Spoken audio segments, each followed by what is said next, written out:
అందరికీ నమస్కారం. బిడ్డ, నువ్వు చేసిన పూజ ఫలించింది. అందుకే నీ గణపయ్య నీ కోసం ఒక గొప్ప శుభవార్త తీసుకొని వచ్చాడు.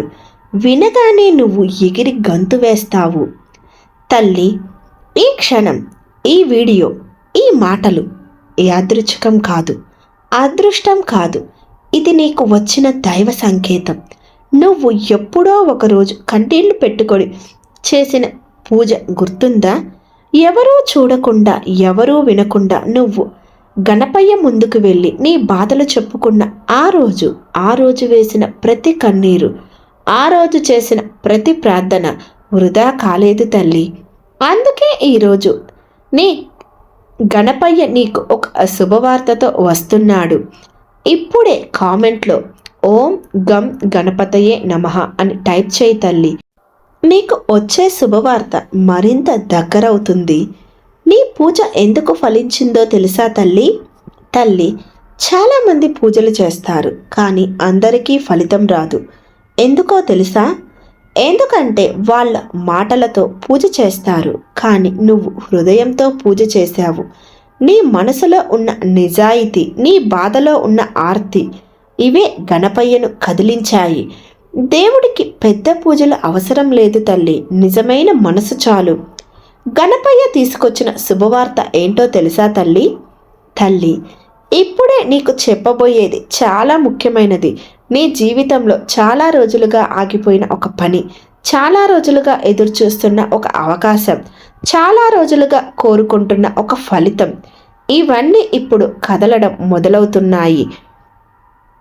ఇది ఒక్కసారిగా జరగదు, కానీ నెమ్మదిగా ఖచ్చితంగా జరుగుతాయి. నీ అదృష్టం ఇప్పుడు మలుపు తిరగబోతుంది తల్లి. ఇప్పటి వరకు నీ జీవితం ఒకేలా సాగింది కదా, కష్టాలు, ఆలస్యం, నిరాశ. కానీ ఇప్పుడు నీ అదృష్టం మారబోతుంది. గణపయ్య నీ దారిలో ఉన్న అడ్డంకులను తొలగిస్తున్నాడు. ఒక కొత్త దారి తెరుస్తున్నాడు. ఒక కొత్త అవకాశం ఇస్తున్నాడు. ఈ శుభవార్త ఎలా వస్తుందో తెలుసా తల్లి? తల్లి, శుభవార్త ఎప్పుడూ పెద్దగా వచ్చి చెప్పదు. అది చిన్నగా మొదలవుతుంది. ఒక ఫోన్ కాల్ రూపంలో రావచ్చు, ఒక మెసేజ్ రూపంలో రావచ్చు, ఒక వ్యక్తి ద్వారా రావచ్చు, ఒక చిన్న అవకాశ రూపంలో రావచ్చు. కానీ అది నీ జీవితాన్ని మార్చే శక్తి కలిగి ఉంటుంది. ఒక చిన్న పరీక్ష కూడా ఉంటుంది తల్లి. తల్లి, శుభవార్త వచ్చినప్పుడు ఒక చిన్న పరీక్ష కూడా వస్తుంది. నువ్వు భయపడుతున్నావా, లేక నమ్మకంతో ముందుకు వెళ్తావా? ఇది చూసే పరీక్ష. గణపయ్య చెప్తున్నాడు, నువ్వు ధైర్యంగా ఉండు, నేను నీకు పూర్తి సహాయం చేస్తాను. నువ్వు చేయాల్సిన 3 పనులు. తల్లి, ఈ శుభవార్త నీ జీవితంలో నిలవాలంటే ఈ 3 పనులు చేయి. కృతజ్ఞత, ప్రతిరోజు గణపయ్యకు ధన్యవాదాలు చెప్పు. నమ్మకం, ఎలాంటి పరిస్థితి వచ్చినా నమ్మకం వదలొద్దు. ధైర్యం, వచ్చిన అవకాశాన్ని భయపడకుండా పట్టుకో. గణపయ్య ఇచ్చే ప్రత్యేక సందేశం తల్లి. గణపయ్య నీకు ఇలా చెప్తున్నాడు, నీ కన్నీళ్లు చూశాను, నీ బాధ అర్థం చేసుకున్నాను. ఇప్పుడు నీ ఆనందాన్ని చూడాలి. ఈ మాటలు కేవలం మాటలు కాదు, ఇది ఒక హామీ, ఇది ఒక ఆశీర్వాదం. ఆ రాత్రి చేయవలసిన చిన్న పని ఒకటి ఉంది తల్లి. ఈరోజు రాత్రి పడుకునే ముందు కళ్ళు మూసుకొని ఇలా చెప్పు, గణపయ్య, నన్ను నమ్ముకున్నాను, నా శుభవార్తకు ధన్యవాదాలు అని. ఇది నీ మనసులో పాజిటివ్ ఎనర్జీ పెంచుతుంది, నీకు వచ్చే మంచి విషయాలను ఆకర్షిస్తుంది. ఇప్పుడే కామెంట్లో ఓం గం గణపతయే నమః అని టైప్ చేయి తల్లి. నీ శుభవార్త ఇంకా వేగంగా నీకు చేరుతుంది తల్లి. ఈరోజు రాత్రి నీ జీవితం మామూలుగా ఉండదు. నువ్వు ఎదుగుతావు, నీ పరిస్థితులు మారతాయి, నీ కలలు నిజమవుతాయి. గుర్తుపెట్టుకో, దేవుడు ఆలస్యం చేస్తాడు, కానీ ఎప్పుడూ మర్చిపోడు. నీ పూజ, నీ నమ్మకం, నీ సహనం, ఇవన్నీ కలిసి ఇప్పుడు నీకు ఫలితం ఇస్తున్నాయి తల్లి. ఈ వీడియో నీకు చేరడం అంటే నీ సమయం వచ్చేసింది. నీ ఆనందం మొదలవుతుంది. ఈ రోజు నుండి నమ్మకంగా ఉండు, ఆనందంగా ఉండు, ముందుకు సాగు. నీ గణపయ్య నీతో ఉన్నాడు, నీ ప్రతి అడుగులో ఆశీర్వదిస్తాడు. ఓం గం గణపతయే నమః అని ఖచ్చితంగా అందరూ కూడా టైప్ చేయండి. మీ శుభవార్త మీకు అతి చేరువలోనే ఉంది. నీ పూజ ఫలితానికి అసలు కారణం ఏంటో తెలుసా తల్లి? తల్లి, ఇప్పటి వరకు నువ్వు విన్నది ఒక శుభవార్త ప్రారంభం మాత్రమే. ఇప్పుడే గణపయ్య నీకు ఇంకా లోతైన సత్యం చెప్తున్నాడు. ఇది నువ్వు అర్థం చేసుకుంటే నీ జీవితంలో వచ్చిన ఈ మంచి మార్పు శాశ్వతంగా ఉంటుంది. తల్లి, నువ్వు అనుకుంటున్నావు కదా, నేను చిన్న పూజే చేశాను, ఇంత పెద్ద ఫలితం ఎలా వస్తుంది అని. కానీ గణపయ్య చెప్పేది వేరే. పూజ పెద్దగా చిన్నదా అనేది ముఖ్యం కాదు. పూజ చేసిన మనసు ఎంత నిజమో అది ముఖ్యం. నువ్వు చేసిన ప్రతి నమస్కారం, నువ్వు వేసిన ప్రతి పుష్పం, నువ్వు పలికిన ప్రతి మంత్రం, ఇవన్నీ ఒక శక్తిగా మారి నీ జీవితంలో మార్పు తెస్తున్నాయి. ఇది మాయ కాదు తల్లి, ఇది భక్తి శక్తి. నీ జీవితంలో తొలగిపోతున్న అడ్డంకులు. తల్లి, ఇప్పటి వరకు నీ దారిలో ఎన్నో అడ్డంకులు వచ్చాయి కదా.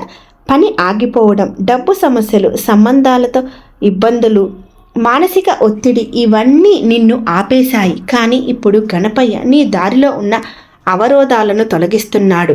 ఎందుకంటే ఆయన పేరు విఘ్నేశ్వరుడు, అవరోధాలను తొలగించేవాడు. నీకు రాబోయే 3 గొప్ప మార్పులు. తల్లి, ఈ శుభవార్త ఒక్కటే కాదు, ఇంకా 3 ముఖ్యమైన మార్పులు నీ జీవితంలోకి వస్తాయి. ఆఖరి మార్పు, నీ డబ్బు సమస్యలు క్రమంగా తగ్గిపోతాయి. ఒక కొత్త ఇన్కమ్ సోర్స్ రావచ్చు. మానసిక ప్రశాంతత, నీ మనసులో ఉన్న టెన్షన్ తగ్గిపోతుంది. నువ్వు ప్రశాంతంగా ఫీల్ అవుతావు. గౌరవం, నిన్ను ఇప్పటి వరకు అర్థం చేసుకొని వాళ్ళు ఇప్పుడు నిన్ను గౌరవిస్తారు. ఇవన్నీ ఒక్క రోజులో కాదు, కానీ ఖచ్చితంగా జరుగుతాయి. ఒక ముఖ్యమైన జాగ్రత్త తల్లి, ఈ మంచి సమయం వచ్చినప్పుడు ఒక పెద్ద తప్పు చేయొద్దు. గతాన్ని గుర్తు చేసుకుని బాధపడవద్దు. నీకు నష్టం చేసిన వాళ్ళను ఆలోచించొద్దు. ఎందుకంటే నీ దృష్టి గతంలో ఉంటే నీ భవిష్యత్తు మిస్ అవుతుంది. తల్లి, నీ జీవితంలో మంచి జరగాలంటే ఒక అలవాటు పెంచుకో. ప్రతిరోజు ధన్యవాదాలు చెప్పడం. గణపయ్యకు నీ జీవితం ఇచ్చిన ప్రతి చిన్న సంతోషానికి, ఎందుకంటే కృతజ్ఞత ఉన్న చోట మరింత ఆశీర్వాదం వస్తుంది. నీలో ఉన్న నిజమైన శక్తి ఏంటో తెలుసా తల్లి? నువ్వు అనుకుంటున్నావు ఇది అంతా దేవుడే చేస్తున్నాడు అని. అది నిజమే, కానీ దేవుడు నీలో ఉన్న శక్తిని బయటకు తీస్తున్నాడు. నువ్వు కూడా కష్టపడ్డావు, నువ్వు కూడా సహనం చూపించావు, నువ్వు కూడా నమ్మకం పెట్టుకున్నావు. అందుకే ఈ ఫలితం. రాత్రి చేసే ప్రత్యేక ప్రార్థన తల్లి, ఈ రోజు నుండి ప్రతిరోజు ఇలా చేయి. ఒక దీపం వెలిగించు, గణపయ్యను మనసులో ఊహించుకో. 21 సార్లు ఇలా చెప్పు, ఓం గం గణపతియే నమః అని. నా జీవితంలో మంచి మార్పులు కొనసాగాలి అని. ఇది నీ లైఫ్లో పాజిటివిటీని పెంచుతాయి, నీ సక్సెస్ను వేగంగా దగ్గర చేస్తుంది. ఇప్పుడే కామెంట్లో ధన్యవాదాలు గణపయ్య అని టైప్ చేయి తల్లి. నీకు వచ్చే శుభవార్త ఇంకా వేగంగా చేరుతుంది. నీ కథ ఇప్పుడు మారుతుంది. నిన్నటి వరకు నువ్వు బాధలో ఉన్నావు, కానీ రేపటి నుంచి నువ్వు ఆనందంలో ఉంటావు. గుర్తుపెట్టుకో, దేవుడు ఆలస్యంగా ఇస్తాడు, కానీ బెస్ట్ ఇస్తాడు. నీ పేషెన్సీ, నీ ప్రేయర్స్, నీ పెయిన్, ఇవన్నీ ఇప్పుడు నీ సక్సెస్గా మారుతున్నాయి. తల్లి, ఈ మాటలు నీ హృదయానికి తాకితే ఇది సాధారణ వీడియో కాదు, ఇది నీ జీవితంలో ఒక టర్నింగ్ పాయింట్. ఈ రోజు నుండి సంతోషంగా ఉండు, నమ్మకంగా ఉండు, ముందుకు సాగు. నీ గణపయ్య నీతో ఉన్నాడు, నీ ప్రతి అడుగులో ఆశీర్వదిస్తాడు. ఓం గం గణపతయే నమః. చూసారా, ఈరోజు మీకోసం నేను ఎంత చక్కటి సందేశాన్ని గణపయ్య దగ్గర నుండి తీసుకువచ్చానో. ఈ సందేశం కనుక మీకు నచ్చినట్లయితే లైక్ చేయండి, షేర్ చేయండి. అలాగే ఓం గం గణపతయే నమః అని కామెంట్ కూడా చేయండి. అలాగే మీకు ఎటువంటి సమస్యలున్నా, కోరికలున్నా కూడా కామెంట్ రూపంలో తెలియజేయండి. వాటన్నిటికీ కూడా ఒక చక్కటి పరిష్కార మార్గాన్ని గణపయ్య ఇస్తారని మనస్ఫూర్తిగా కోరుకుంటున్నాను. మరొక చక్కటి సందేశంతో మీ ముందుంటాను.